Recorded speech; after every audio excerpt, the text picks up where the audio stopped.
आजचं बँकिंग क्षेत्र प्रचंड स्पर्धात्मक आहे आणि सतत बदलत राहतं. मग अशा वातावरणात टिकून राहण्यासाठी आणि यशस्वी होण्यासाठी नक्की काय लागतं? खरं तर यश हे कोणत्या एका कौशल्यावर अवलंबून नाहीये, तर त्यासाठी अनेक कौशल्यांचा एक परिपूर्ण संच लागतो.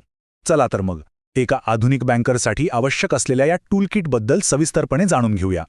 आजच्या या विवेचनात आपण एका टूलकिटच्या संकल्पनेतून पुढे जाणार आहोत.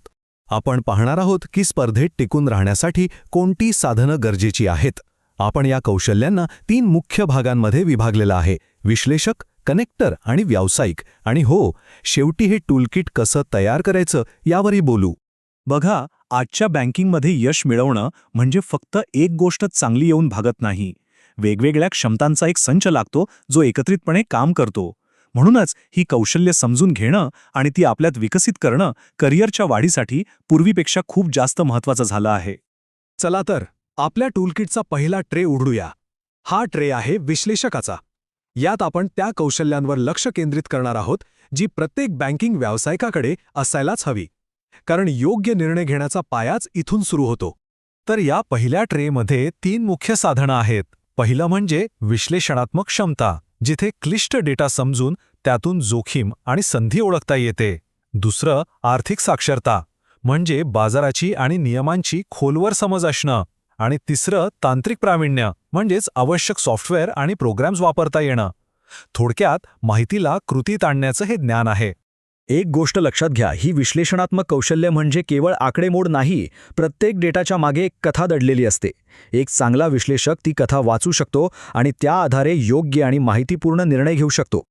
बरं, आता आपण विश्लेषणाच्या काय या भागाकडून कोण या भागाकडे येऊया, म्हणजे आपले ग्राहक आणि सहकारी. आपल्या टूलकिटचा दुसरा ट्रे आहे कनेक्टरचा. इथे आपण अशा कौशल्यांवर लक्ष केंद्रित करू जे लोकांना जोडतात आणि विश्वास निर्माण करतात. हे वाक्य अगदी खरं आहे. तुमच्याकडे कितीही चांगलं विश्लेषण असो, पण जर ते प्रभावीपणे लोकांपर्यंत पोचवता आलं नाही किंवा त्यांच्याशी चांगलं नातं निर्माण करता आलं नाही, तर त्या विश्लेषणाचा खरंच काही उपयोग होत नाही. तर कनेक्टरची मुख्य साधनं कोणती? पहिलं आहे संवाद कौशल्य, म्हणजे क्लिष्ट गोष्टी सोप्या करून सांगता येणं. आणि दुसरं म्हणजे ग्राहक सेवा कौशल्य, ज्यामुळे ग्राहकांशी मजबूत आणि दीर्घकाळ टिकणारे संबंध निर्माण होतात. आपलं आर्थिक ज्ञान ग्राहकांसाठी मूल्यवान आणि विश्वासार्ह बनवण्याचं काम ही कौशल्य करतात. चांगला आणि वाईट संवाद यात जमीन आसमानाचा फरक असतो. जो प्रभावीपणे संवाद साधतो तो क्लिष्ट गोष्टी सोप्या करून सांगतो आणि ग्राहकांचा विश्वास जिंकतो. याउलट जो गोंधळात टाकणारी भाषा वापरतो तो ग्राहकांच्या मनात फक्त शंका निर्माण करतो, ज्यामुळे व्यवसायाचं नुकसान होतं. चला आता आपल्या टूलकिटच्या शेवटच्या म्हणजेच तिसऱ्या ट्रेकडे वळूया. हा ट्रे आहे व्यावसायिकाचा.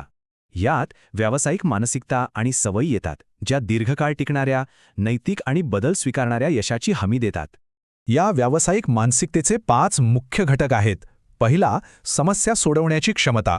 दुसरा, प्रत्येक लहान-सहान तपशिलाकडे लक्ष देणं. तिसरा, व्यावसायिक जागरूकता, म्हणजे बाजारात काय चाललंय याचं भान. चौथा, नियमांचं पक्कं ज्ञान. आणि पाचवा, परिस्थितीनुसार स्वतःला बदलण्याची क्षमता. बँकिंगमध्ये समस्या सोडवणं हे काही अंदाजे करायचं काम नाही.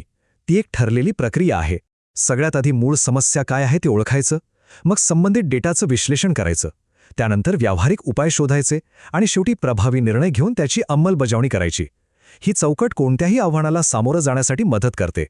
आता ही गोष्ट तर खूपच महत्त्वाची आहे, तपशिलाकडे लक्ष. आर्थिक व्यवहारांमध्ये एक छोटीशी चूकसुद्धा खूप महागात पडू शकते. त्यामुळे प्रत्येक व्यवहारात रिपोर्टिंगमध्ये अचूकता राखण्यासाठी बारकाईने लक्ष देणं केवळ गरजेचं नाही तर अनिवार्य आहे. याचा अर्थ असा की यशस्वी बँकर होण्यासाठी 2 गोष्टी समजणं अत्यंत आवश्यक आहे. एक म्हणजे बाजारातले ट्रेंड, ज्याला आपण व्यावसायिक जागरूकता म्हणतो, आणि दुसरं म्हणजे खेळाचे नियम, म्हणजेच नियामक ज्ञान. जेव्हा या दोन्ही गोष्टी एकत्र येतात तेव्हा जोखीम कमी होते आणि योग्य निर्णय घेता येतात. तर आतापर्यंत आपण या टूलकिटच्या वेगवेगळ्या भागांबद्दल बोललो. आपण विश्लेषक, कनेक्टर आणि व्यावसायिक हे 3ही ट्रे पाहिले. आता या सगळ्यांना एकत्र आणून आपल्या व्यावसायिक प्रवासाचा मार्ग कसा तयार करायचा हे पाहूया. चला एकदा पटकन आठवूया. आपल्या टूलकिटमध्ये 3 मुख्य ट्रे आहेत. पहिला आहे विश्लेषक, जो डेटा आधारित निर्णयांसाठी आवश्यक आहे. दुसरा आहे कनेक्टर, जो विश्वास आणि नातेसंबंधांसाठी महत्त्वाचा आहे. आणि तिसरा आहे व्यावसायिक जो सचोटी आणि बदल स्वीकारण्याच्या मानसिकतेसाठी गरजेचा आहे. या संपूर्ण विवेचनातून एक गोष्ट अगदी स्पष्ट होते. ही कौशल्य विकसित करणं हे काही एकदाच करायचं काम नाहीये. यात प्रभुत्व मिळवण्याचं एकच रहस्य आहे, सतत शिकत राहणं आणि प्रत्यक्ष अनुभव घेत राहणं. ही एक आयुष्यभराची वचनबद्धता आहे. तर मग आता प्रत्येकाने स्वतःच्या व्यावसायिक प्रवासाकडे पाहून हा प्रश्न विचारायला हवा की आपलं करिअर हे एका बांधकामासारखं आहे आणि हे टूलकिट म्हणजे आपली हत्यारं. मग यापैकी असं कोणतं हत्यार आहे ज्याला पहिलं धारदार करण्याची गरज आहे? यावर विचार केल्यास आपल्या प्रवासाला योग्य दिशा नक्कीच मिळेल.